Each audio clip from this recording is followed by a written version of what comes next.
ரொம்ப ரொம்ப கஷ்டமான ஒரு விஷயம் தான். நம்மளுடைய ஃபாலோவர்ஸில் ஒருத்தவங்க அக்ஷயா அப்படின்னு இருப்பாங்க. எனக்குமே வந்து நம்ம ஃபாலோவர்ஸ்னால் நிறைய பேருடைய நேம் வந்து பதிஞ்சிருக்கு, எனக்கு மைண்டில் ரெஜிஸ்டர் ஆகிருக்கு. அதில் ஒன் ஆஃப் த ஃபாலோவர் தான் அக்ஷயா.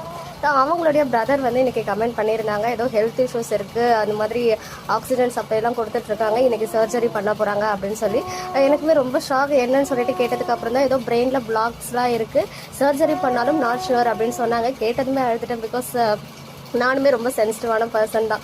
பட் இருந்தாலும் ஹோப் இருக்கும் இல்லையா, கண்டிப்பாக சரியாயிடும் அப்படின்னு தான் எனக்கு வந்து படுது. பிகாஸ் நேற்று வரைக்கும் கமெண்ட் பண்ணிட்டு இருந்தாங்க. நம்மளுடைய எல்லா வீடியோஸுமே அவ்வளோ பாசிட்டிவான கமெண்ட்ஸ்லாம் பண்ணுவாங்க.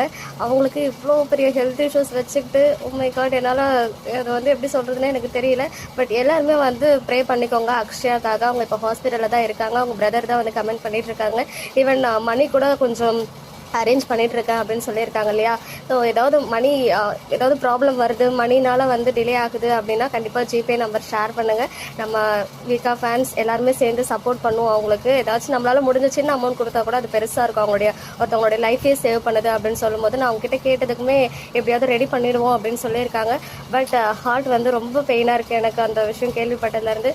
நிச்சயமாக அக்ஷயா நீங்கள் வந்து சரியாயிட்டு மறுபடியும் வருவீங்க நம்மளுடைய கமெண்ட் செக்ஷனுக்கு. எல்லாருமே சேர்ந்து ப்ரே பண்ணுங்கள். கண்டிப்பாக வந்து அவங்க மீண்டும் வரணும் அப்படின்னு நானுமே ப்ரே பண்ணிக்கிறேன்.